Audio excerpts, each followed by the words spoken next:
Project Binky in colour. Starring Nick Blackhurst. Also starring Richard Brunning. And Rex Hamilton as Abraham Lincoln. Tonight's episode, Plug and Play.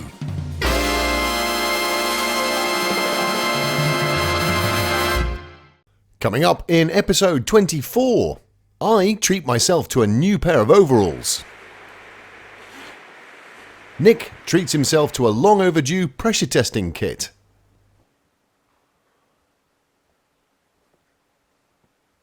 And then immediately goes about modifying it. And we both get treated to a week's worth of tea.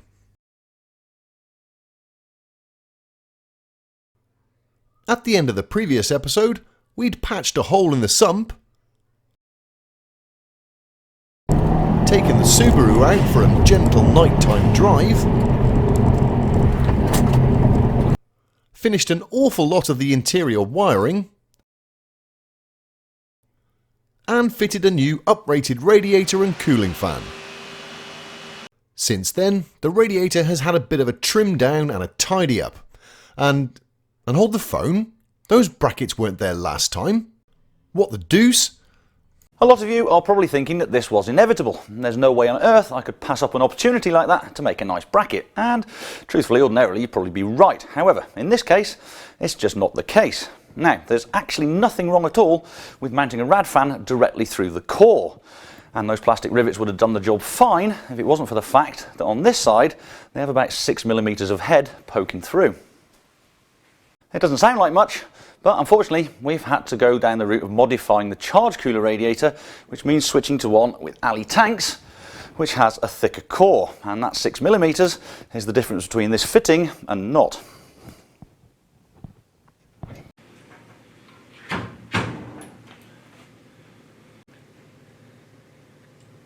We'll get to modifying this radiator in a couple of minutes, because for right now we've got a main radiator bottom hose that can't go anywhere because the thermostat housing is too long and at the wrong angle.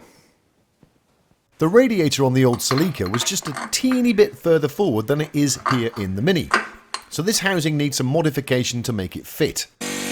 Firstly, a bloody good cleanup with some spinning wire wheels to get rid of years of oxidation and crud on the outside, and more crud and scale on the inside.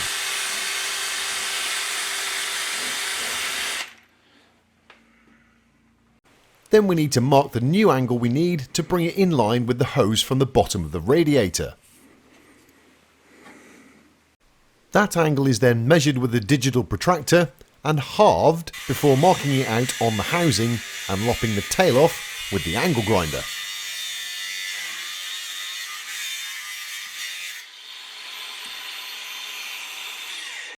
The other half of the angle we need is cut onto the new tail. A mark is added, so when it's set up to be welded, we know we have the orientation correct. Nick is welding this up really slowly to help bubble the impurities out of the casting, but thankfully Toyota used really good quality aluminium and the weld turned out reasonably well. With the thermostat housing welded up, it's time to check for leaks. That looks tickety-boo. May as well now throw it on the engine.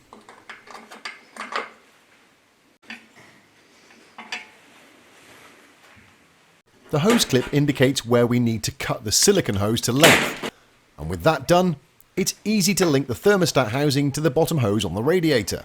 Sorted! The top hose run is much easier and doesn't require any modification, so we'll sort that another time.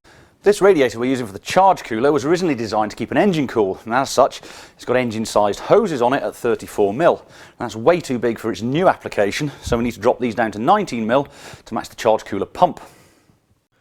As you might imagine, the job starts with hacking off the oversized spigot with the grinder.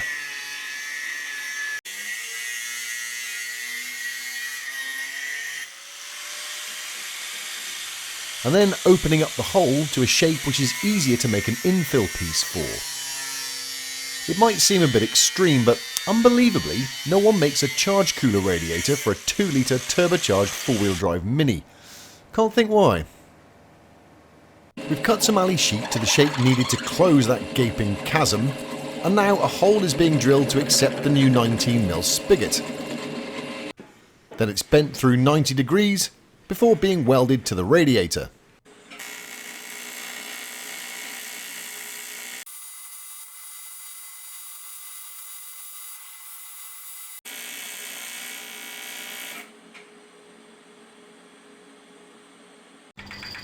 Here, we're machining some barbs on the end of the tube to make sure we get a reliable joint between the spigot and the silicone hose.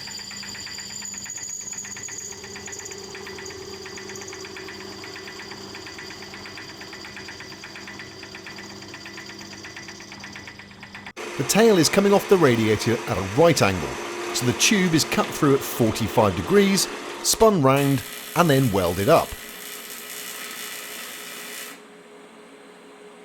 Finally, the new spigot is tigged to the radiator.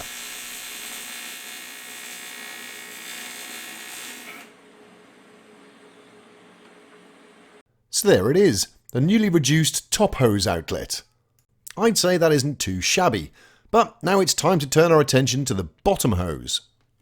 This end tank is the one that's going to feed the pump that's going to circulate water around the charge cooler system. I've got to modify this outlet anyway, so I think I'm going to take the opportunity to move it from up here to right down in the bottom corner. And this should make the whole setup much more efficient, and this greater depth of water should in theory give the impeller an easier time and therefore aid reliability, because more head always makes the pump last longer.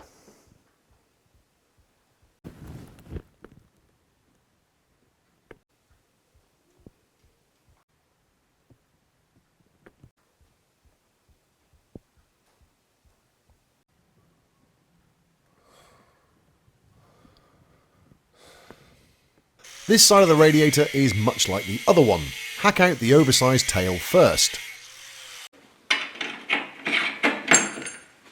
But this time we're moving the spigot to the bottom, so a hole needs drilling where we want it to be. Cometh the hour, cometh the step drill. Grinding and drilling creates a lot of swarf, so to remove it, Nick likes it shaken, not stirred. After bending up a simple infill piece, it gets welded into the radiator.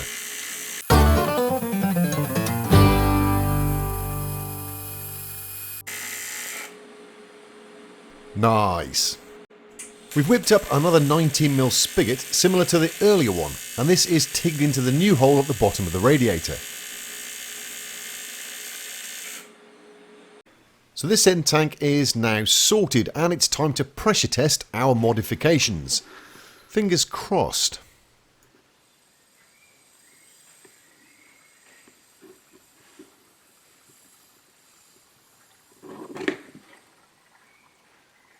Bollocks. Quite.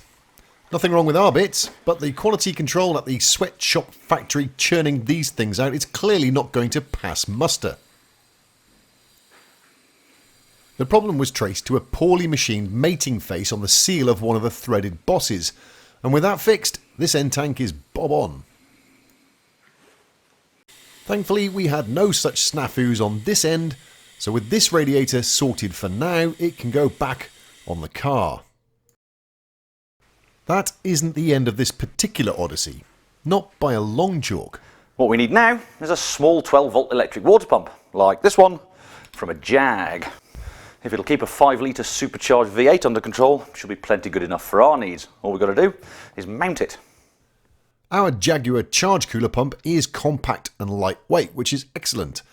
It also comes with its own mounting bracket. Boo. But at least half of it is no good to us, so we'll have to make one. Yay!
Brilliant!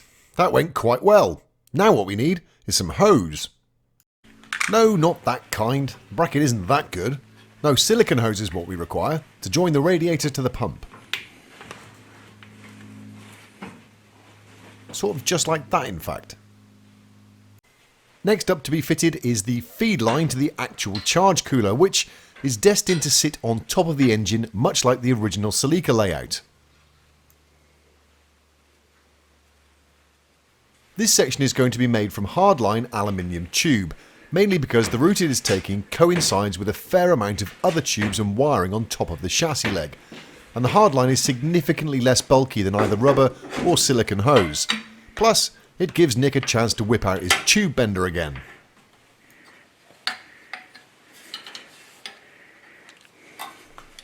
It would have been a shed load quicker and easier to just pipe this in silicone hose, but the space saving aspect was too hard to ignore, and as you know, we're fighting for every millimetre we can get in this build, especially under the bonnet here.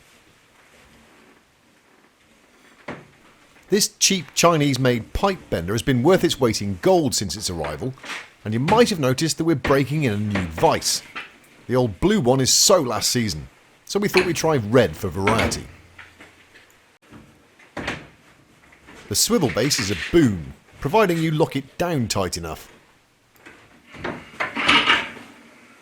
So that's all the bends in the right place. It just needs parting off to length on the bandsaw.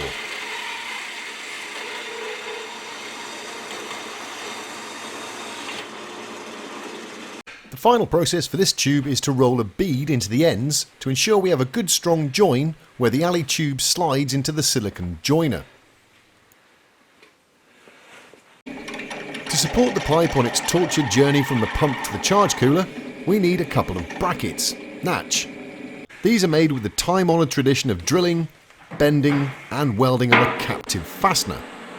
Just don't ask Nick whether the stud was welded on the correct side first time. You might get a poke in the eye. Me, I sympathise with him in my naturally caring manner by laughing maniacally and calling him a colossal trumpet. Still, I suppose it turned out okay, and with the addition of this standoff, the tube is ready to be installed. Temporarily, obviously. Nick carefully guides his stiff tube into the soft and pliable silicone hole. I don't suppose for a moment that's the first time he's done that. He'd normally add some water-based lubricant, but this time he's going in dry. We've turned up a little standoff for the rubber-lined P-clip to bolt onto.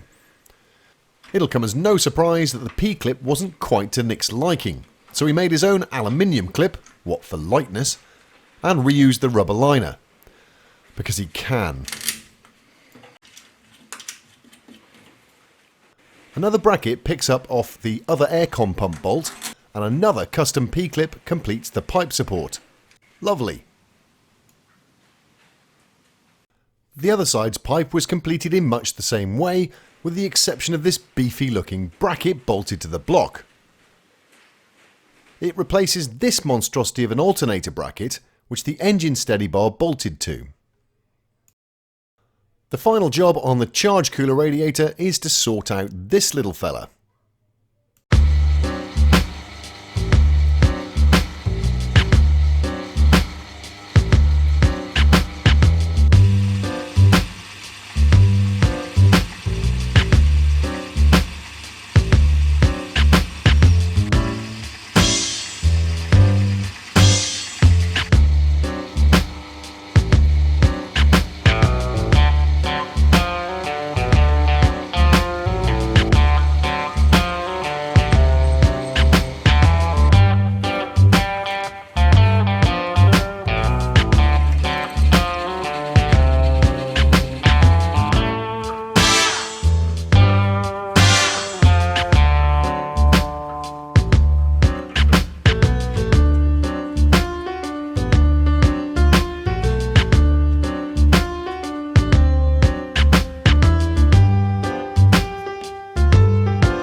Time for a well-earned cup of tea, I reckon.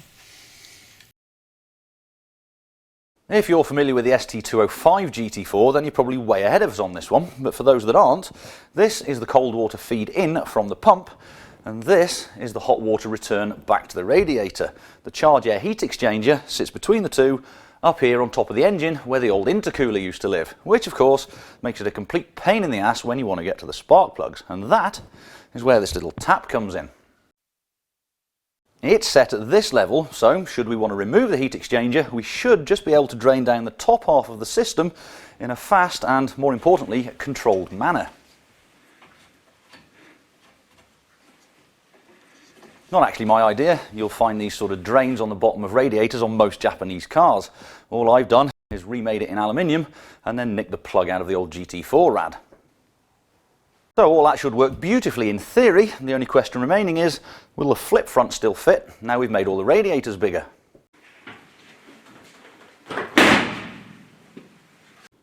Great. Or cool, as some might say. I mean, not me, obviously, because that would be a terrible radiator joke and I just wouldn't do that. Yes, it all fits, and fits quite nicely. But that's enough hot radiator action for the moment. Now for something completely different. For various reasons, this is not going to be your typical standalone ECU install. Typically, you'd probably start again with the power distribution side of things and make up your own fuse box and relay board, or start with an expensive PDM. But we already have that in the car, so our job is to integrate our ECU wiring into that pre-existing system. The socket you see in the middle here distributes power to the injectors and the coils and is already fused and relayed. Troubleshooting will be a bit easier if we stick to the original MG layout as much as possible.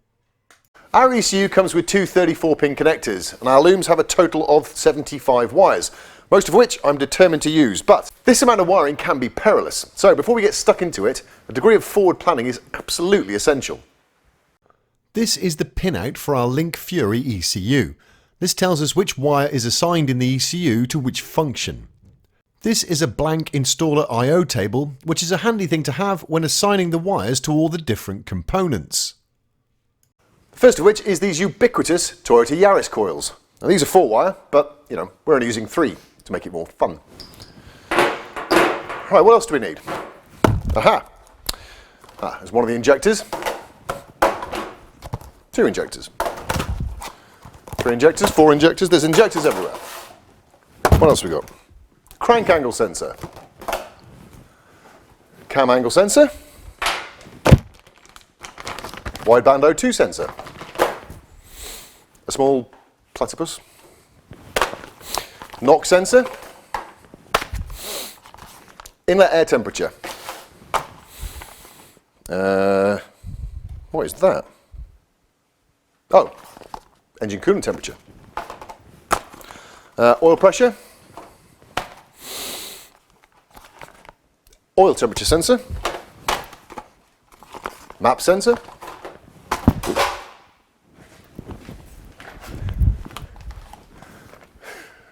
no, Here's a slightly less frantic look at all the components we've got to wire in. Some of the wires are predetermined from the factory, like the injector and coil drives.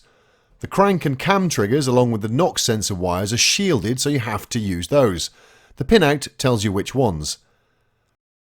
There are also some suggested allocations for essential components like the air temp, the water temp, the TPS and the map sensor. So these 23 wires are all you need to get a turbocharged 4-cylinder engine running with sequential injection and coil-on-plug ignition. So that leaves us this lot to do, well, shenanigans. Our optional extra sensors are mainly for increased control and monitoring, and they need assigning to the I/O table. But not all are destined for the engine. Some, like the boost control for example, are going on the bulkhead. So to keep track of what's going where, how many wires and where they're coming from, I needed to build a spreadsheet to keep on top of it.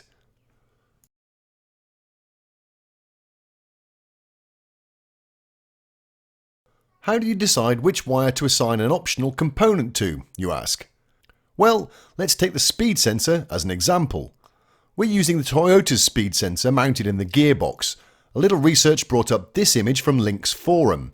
You can see it has a 5-volt power feed, a sensor ground wire and a signal to a digital input. We can confirm this in the PC Link software by opening the help file, typing in speed sensor and reading the help file content.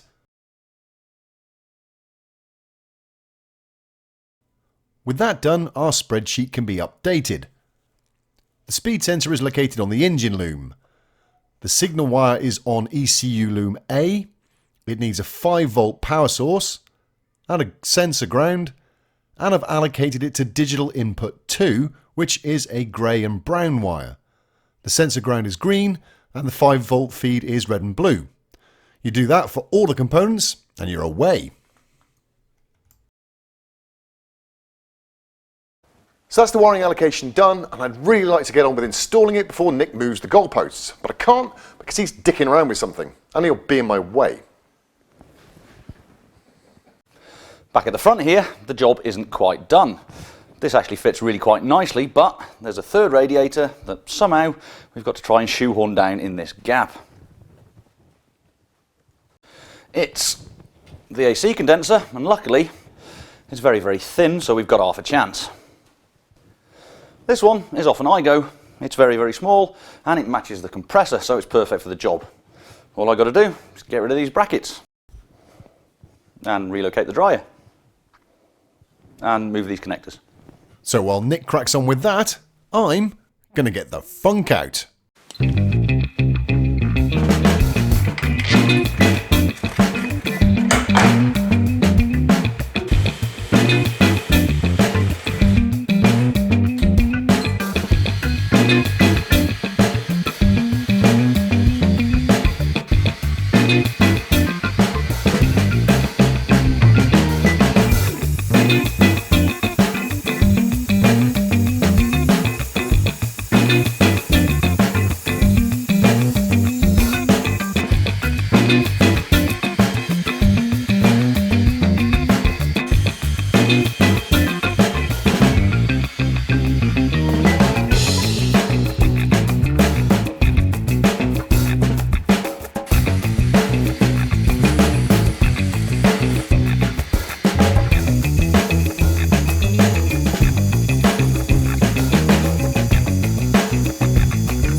That's annoying. I'll have to queue up some more funk.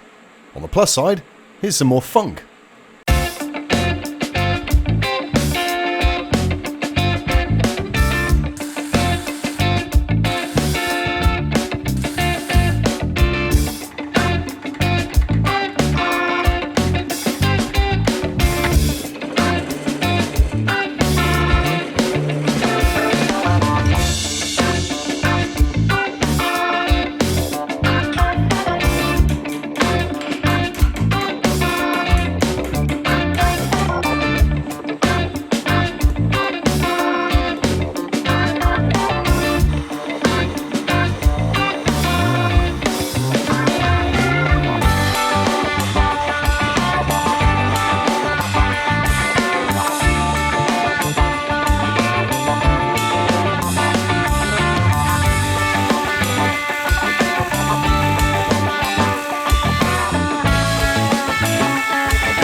So there you have it, a large amount of time dedicated to finishing off the radiator pack on the Mini. Somehow we've squeezed 3 heat exchangers of various core sizes into the front of the car. It wasn't easy, and there's precious little clearance anywhere but it's in.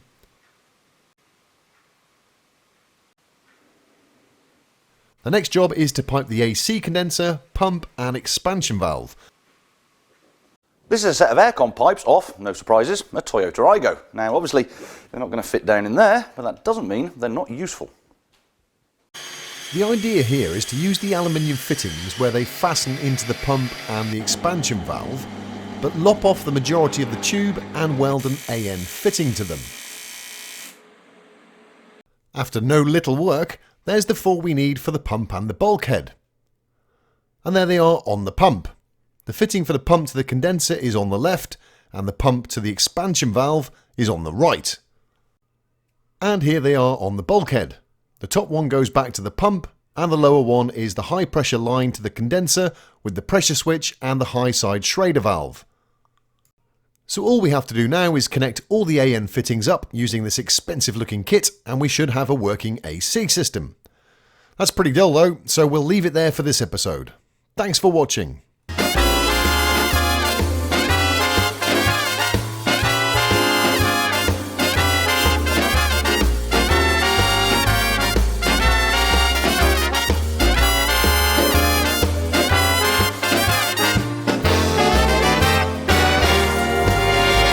Tune in next time for another exciting episode from the files of Project Binky.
Of course it still fits.